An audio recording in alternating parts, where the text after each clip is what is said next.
Good morning, Will Mosley here. Today we are going to answer a bit of web, social, graphic design questions and just roll with it, see what we get. A client wants to come and sit behind you and basically control the design of a flyer you are designing for them. They are making the design worse. What can you do? That's a good question. Actually, a really good question. So this can be called it's kind of like when a client tries to micromanage, or when you're giving way too many revisions, or there's a lot of instances of this where it just, where it can be really troubling. And I think the main thing it's how you approach it to begin with.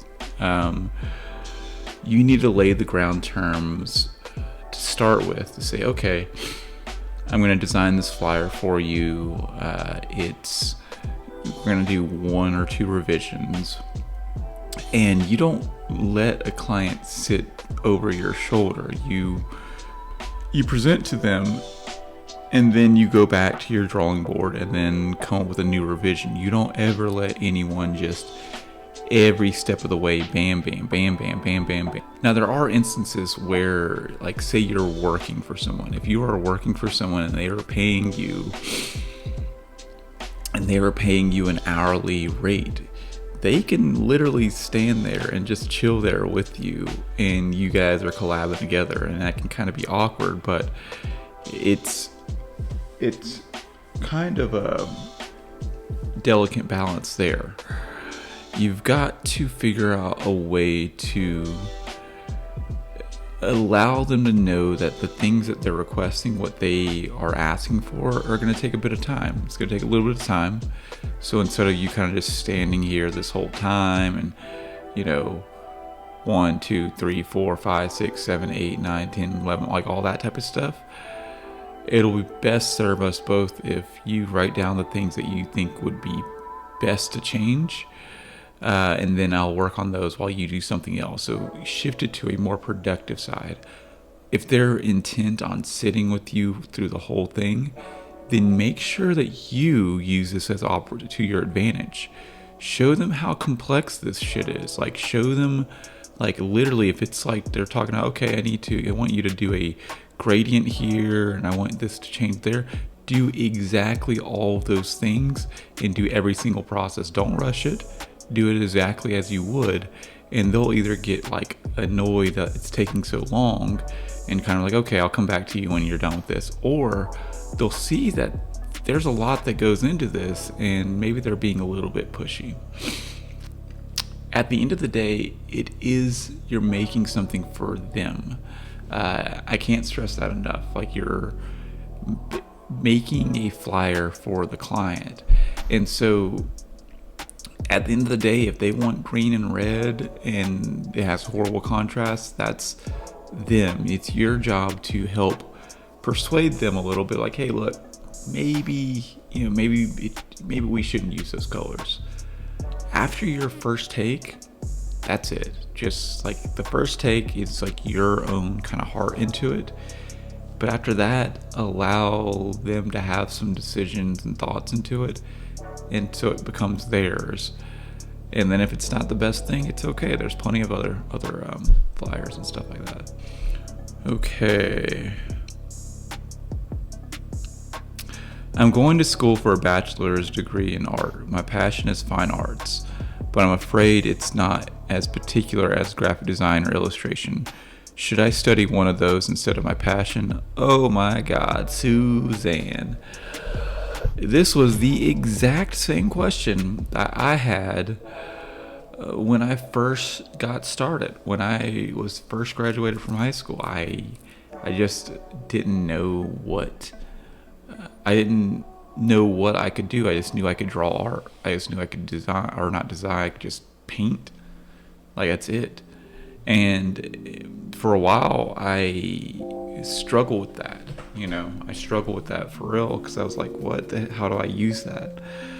I think it's best for you to take that art that you do, that you love, And if you can, use it towards like graphic design, because you're going to get way more value out of that skill set doing it that way versus just fine art.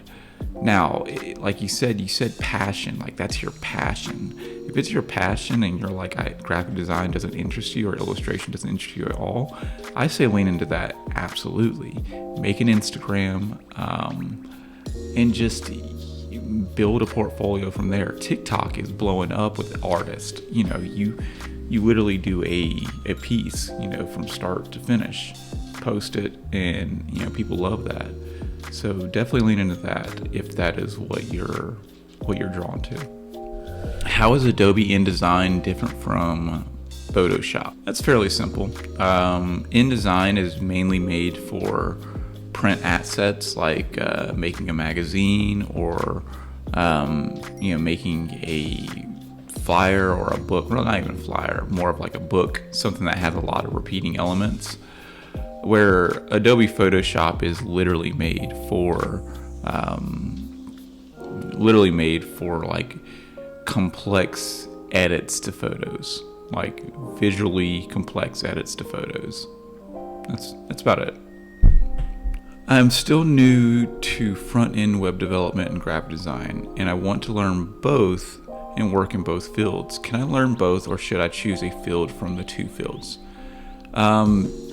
Evie, you definitely should choose both. They're one and the same. They're one hand in hand. There are definitely nuances, things like that will,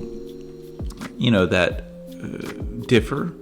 But if you understand core design elements, like lines and circles and color theory and font and mood and things like that, all of that is the exact same. All of that's the exact same, for web development. So you should lean into both. That's what I did. I learned graphic design first, and then it was time for me to make a website. And I was like, okay, let's do this. Let's make it happen. And then I realized that a lot of what I'd learned from graphic design didn't exactly apply for web development, until I kind of got over my own ego, and then I realized that a lot of the stuff that I did learn did apply, just in a different way. So if you had to choose one to start with first, do graphic design. Like, you'll get the theory down, and then jump into web development. That being said, I'm going to also contradict myself.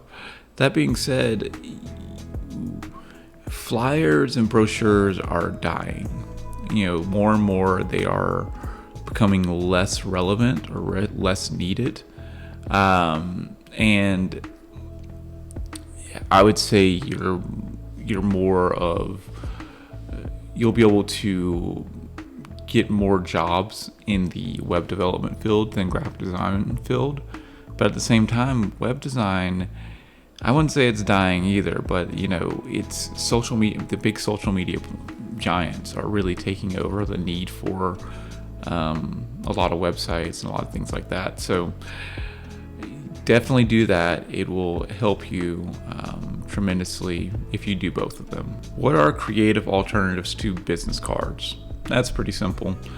A creative alternative to business cards is Instagram.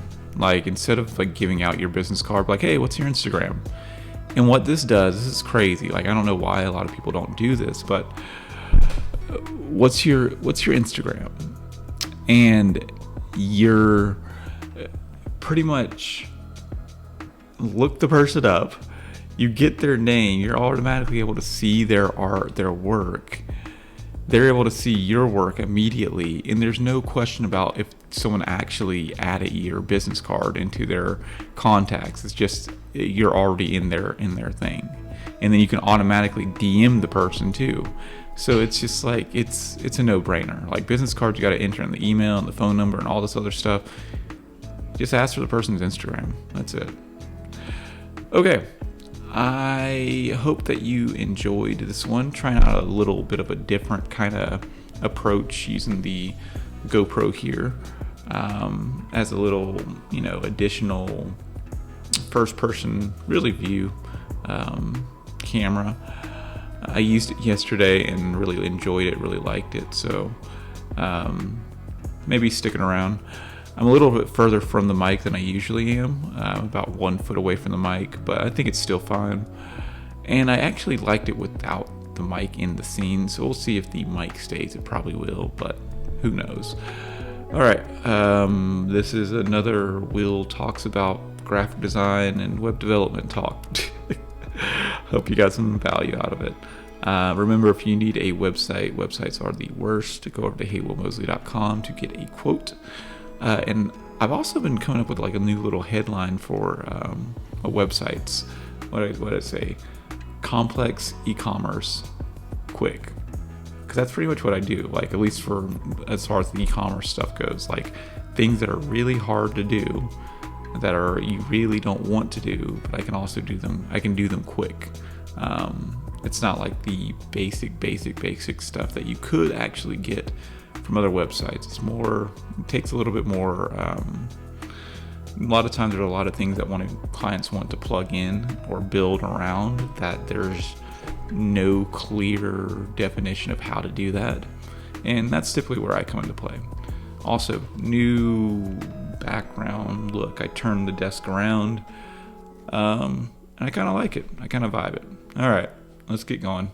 Take care, guys. Peace.